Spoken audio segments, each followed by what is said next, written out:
Assalamualaikum warahmatullahi wabarakatuh. Alhamdulillah, kembali bersama saya, perwakilan dari kelompok 8 yang akan mewawancarai dari narasumber kita, yakni dengan Bapak Rio Chandra. Ya, Rio Chandra. Oh, sudah diberitahu di backstage ya, Rio Chandra. Oke. Dengan Bapak Rio Chandra sebagai Saya sebagai fundraisernya tim BWA Cabang Malang. fundraiser tim BWA Cabang Malang. Nah, sebelumnya boleh tanya dulu, BWA ini apa ya?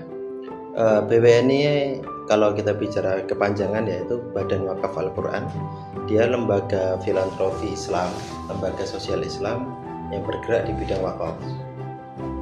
Jadi khusus wakaf-wakaf. Ya, wakaf Quran, wakaf. Sebenarnya program kita ada 8 gitu, 8 program. Cuman dominasi dari 8 program ini adalah wakaf. Misalkan ada wakaf Al-Quran dan pembinaan, atau ada Water Action for People, yaitu wakaf air atau wakaf sumur bor ya. Ada Indonesia Terang, itu wakaf untuk aplikasi panel surya di tempat-tempat yang belum terjangkau listrik. Oke. Kebetulan karena waktunya sedikit ya, jadi kita tidak bisa nge-blow up semua programnya, dan kita memilih satu, dan yang kita pilih yakni Water Action for People. Nah, bisa saya tanyakan kepada jenengan, apa itu yang dimaksud dengan program Water Action for People? Ya, Water Action for People ini adalah program yang sebenarnya latar belakangnya adalah karena kita melihat di pelosok, terutama di tempat-tempat yang pegunungan itu banyak masyarakat yang kekurangan sumber daya air, gitu. Sehingga ada yang muncul program Water Action for People. Jadi teknisnya ini adalah program di mana wakaf air bersih melalui teknis memakai sumur bor. Jadi dari sumur bor, kemudian nanti air ditampung di dalam satu tandon, kemudian nanti akan dialirkan ke masyarakat yang membutuhkan. Masyarakat yang membutuhkan ya? Ya. Masyarakat yang membutuhkan ini yang gimana maksudnya? Membutuhkan itu dalam tanda kutip itu seperti apa?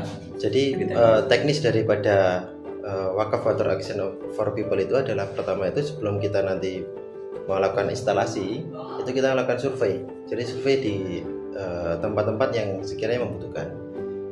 Dikatakan membutuhkan itu kita survei terkait dengan kondisi masyarakat terkait kebutuhan air bersih.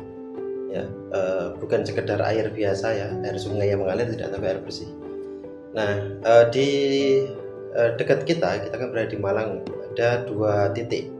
Satu di Malang Selatan, kemudian yang kedua di Blitar Selatan. Nah, kalau kita bicara misalkan di 2 titik tersebut, itu daerahnya memang daerah bukan pegunungan ya, tapi perbukitan, dan kemudian tidak ada aliran air sampai di sana. Jadi kalaupun masyarakat itu mau menggunakan air bersih, itu modenya menggunakan air hujan dulu, nunggu air hujan turun. Tapi kita tahu kan akhir-akhir ini, terutama ya beberapa tahun terakhir ini kan ada perubahan iklim tuh. Jadi waktu musim kemarau, itu kemaraunya panjang sekali. Nah, maka sampailah pada posisi krisis air, karena masyarakat itu tidak ada air yang bisa diminum ataupun digunakan untuk mandi gitu. Nah, ini kalau kondisi semacam inilah butuh bantuan. Nah, bantuannya salah satunya kami hadir itu adalah untuk sebenarnya memenuhi problematika yang ada di masyarakat berupa air bersih tadi.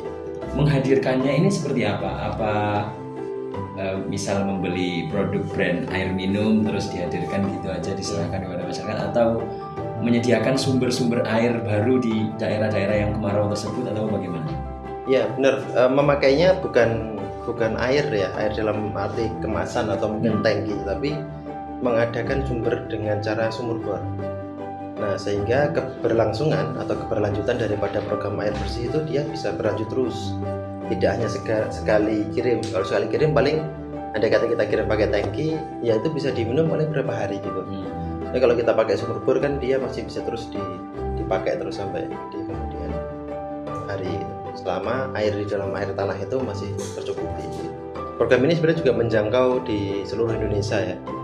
kalau tidak salah tahun 2024 itu ada 38 titik ya, air sumur bor water action for people itu. Tantangan terbesar menjalankan program ini apa?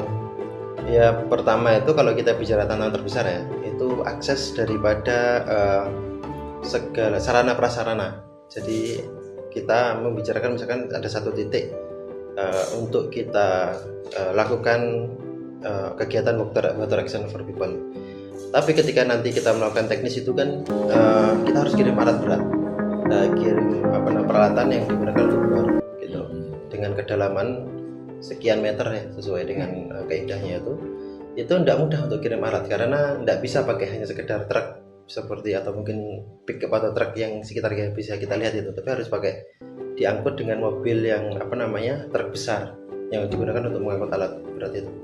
Nah kalau tantangan pertama di situ, kalau kita biasanya melakukan program ini itu di tempatnya di bukit, di pelosok begitu, yang akses jalannya bahkan mobil pun sulit untuk lewat gitu.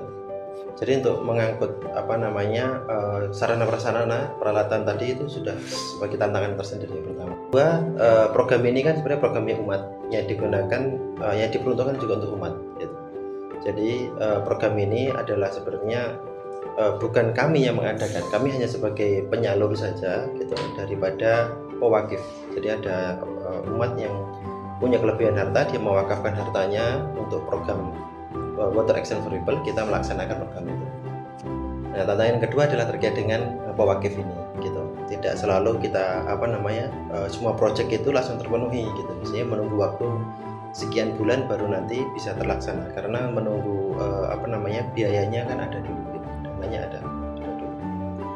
Itu yang mungkin paling pokok, dua problem utamanya yaitu dua hal ini. Maka kalau kita bicara tempat water action for people itu kalau sampai di Indonesia Timur atau di pedalaman Kalimantan, di Jawa itu tentu teknologi di mana-mana kan gitu. Di NTT misalkan kita pernah ada di desa Aoi Katupa namanya, tempatnya itu di pelosok sekali di NTT pedalaman gitu.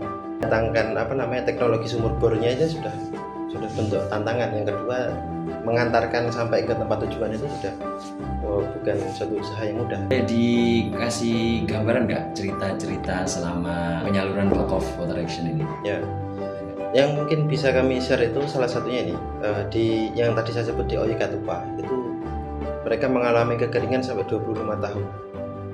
Dan kalau mereka mau perjalanan mencari air bersih itu kalau tidak salah 5-7 kilo mendapatkan sumber air gitu.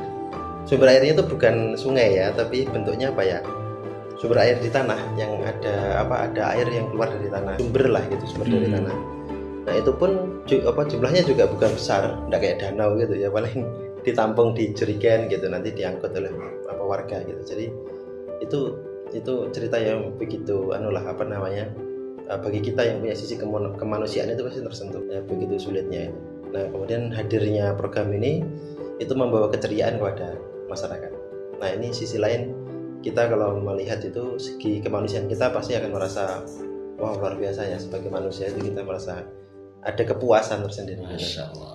Dan kita bisa membantu masyarakat itu yang sangat kesulitan. Berarti secara tidak langsung lagi mengamalkan sila kemanusiaan ya, Pancasila ya. Pastilah, itu kan otomatis ya, kita melakukan itu kan sebagai bentuk program kemanusiaan, dan itu kan tercermin di dalam nilai-nilai di dalam falsafah Pancasila itu sendiri. Terakhir, ada pesan nggak yang bisa disampaikan kepada masyarakat tentang pentingnya akses air bersih? Tentu air bersih inilah sebagai kebutuhan pokok. Ya tanpa air bersih tentu tidak akan bisa hidup manusia, tanpa air ya, tanpa air minum. Kan kalau menurut penelitiannya secara ilmiah itu manusia mungkin bisa tahan tidak makannya sampai 7 hari. Ada pernah kasus tidak makan sampai 20 hari, itu masih bisa hidup. Tapi kalau tidak minum itu maksimal ya 2-3 hari aja. Itu udah sudah mentoknya sebagai tubuh manusia itu sampai tidak bisa minum 2-3 hari. Kalaupun minum dengan kondisi air tapi tidak bersih airnya, Nah, itu juga membawa dampak negatif kepada tubuh kita kan. Nah, tentu kebutuhan air bersih ini menjadi satu program utama pokok ya bagi kita sebagai seorang manusia gitu. Pertama, poin yang kedua, air itu digunakan kalau kita bicara terkait dengan manusia itu untuk agrikultur ya, di pertanian dan sebagainya itu dia dibutuhkan. Ya tanpa air ya tanaman tidak akan bisa tumbuh gitu. Jadi bisa dibayangkan kalau misalkan di tempat-tempat yang tadi di pedalaman tidak ada air bersih, mereka tidak bisa makan, tidak bisa minum, mereka juga tidak bisa menanam tanaman karena tidak ada airnya gitu. Nah, coba bisa bayangkan kemudian mereka hidup pakai apa gitu?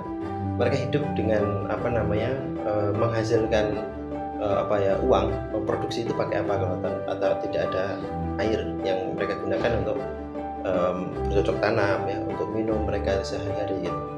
Nah ini kondisi-kondisi dan kondisi ini selalu terulang setiap tahun. Jadi nanti silakan, ini sebentar lagi ini kemarau. Itu nanti silakan cari ya, tahun kemarin itu yang paling parah kekeringan itu di Jawa Tengah dan Jawa Barat. Itu sekitar berapa sekian kabupaten, puluhan kabupaten itu mengalami kekeringan dan berapa ratus orang yang terdampak gitu atas kekeringan itu.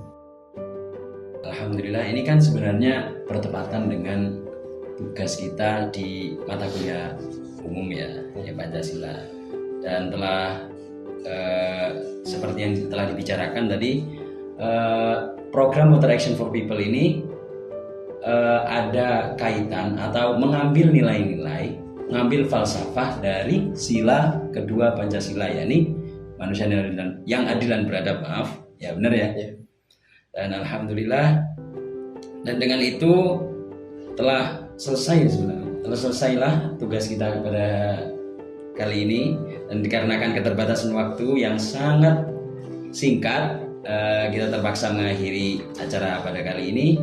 Terima kasih kepada Mas Rio Dwi Chandra ya benar ya, karena telah menemani kita dalam dokumenter program Water Action for People yang telah digerakkan digerakkan oleh Badan Wakaf BWA, atau kepanjangannya apa Mas? Badan Wakaf Al-Quran. Badan Wakaf Al-Quran yang ternyata memiliki 8 program yang ternyata bukan hanya wakaf Al-Quran saja, ada wakaf air, ada wakaf produktif, zakat dan lain-lain.